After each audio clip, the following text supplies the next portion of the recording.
10টার পরেই।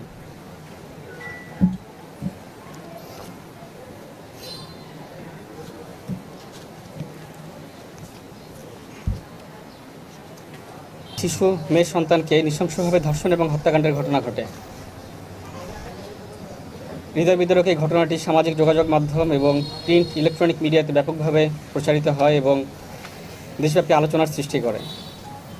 বিষয়টি আমাদের নজর আসার সাথে সাথেই আমরা এ বিষয়ে তদন্ত শুরু করি এবং অপরাধীকে দ্রুততার সাথে আমরা আইনের আওতায় নিয়ে আসার জন্য কাজ শুরু করি। এরই ধারাবাহিকতায় গতকাল রাত আনুমানিক 11টায় আমরা চাঁদপুরের শাহরাস্তি থানাধীন এলাকা থেকে আমরা অপরাধী যে অভিযুক্ত ধর্ষণ এবং হত্যাকাণ্ডের ঘটনায় মফিজুল ইসলাম প্রকাশ মফুকে আমরা গ্রেফতার করতে সক্ষম হই। প্রাথমিক জিজ্ঞাসাবাদে তিনি এই ধর্ষণ এবং হত্যাকাণ্ডের ঘটনার সাথে সম্পৃক্ত থাকার বিষয়ে আমাদের স্বীকার করেছেন এবং এই বিষয়ে বিস্তারিত জবানবন্দি দিয়েছেন।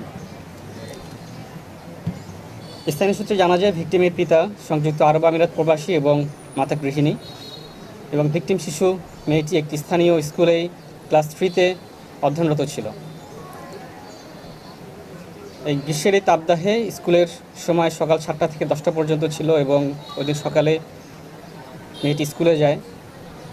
সকালে 11টা বেজে যাওয়ার পরেও যখন সন্তান বাসায় ফেরেনি তখন মা চিন্তিত হয়ে পড়ে এবং মেয়ের খোঁজে বের হয়ে যায়। রাস্তায় কোথাও না পেয়ে মা সন্তানের খোঁজে স্কুলে চলে যায় এবং শিক্ষকদের জিজ্ঞাসাবাদে তিনি জানেন তার মেয়ে চলে গিয়েছে 10টার পরেই।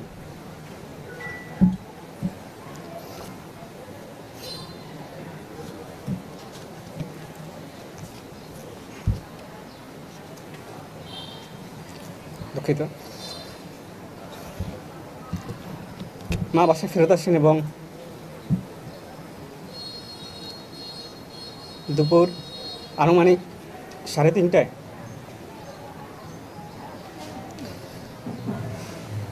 জনৈক ব্যক্তি জানান তার মেয়ের লাশ পাওয়া গিয়েছে একটি ধানের জমিতে।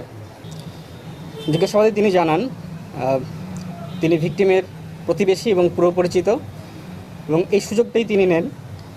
তিনি জানতেন কোন সময় স্কুল থেকে মেয়েটি ফিরে আসবে।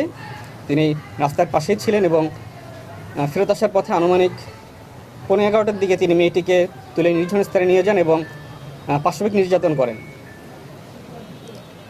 এবং নির্যাতনের এক পর্যায়ে তিনি মেয়েটি চিৎকার করলে তাকে মুখ এবং গলা চিপে তাকে হত্যা করেন। হত্যাকাণ্ডের পরে তিনি বাসায় ফেরত যান এবং যখন তিনি জানতে পারেন ডেড বডি পাওয়া গিয়েছে এবং বিষয়ে মামলা হয়েছে, তিনি কুমিল্লা ত্যাগ করে সন্ধ্যায় চাঁদপুরে চলে যান। আমরা প্রাথমিকভাবে জানতে পেরেছি তিনি একজন মাদকসেবী।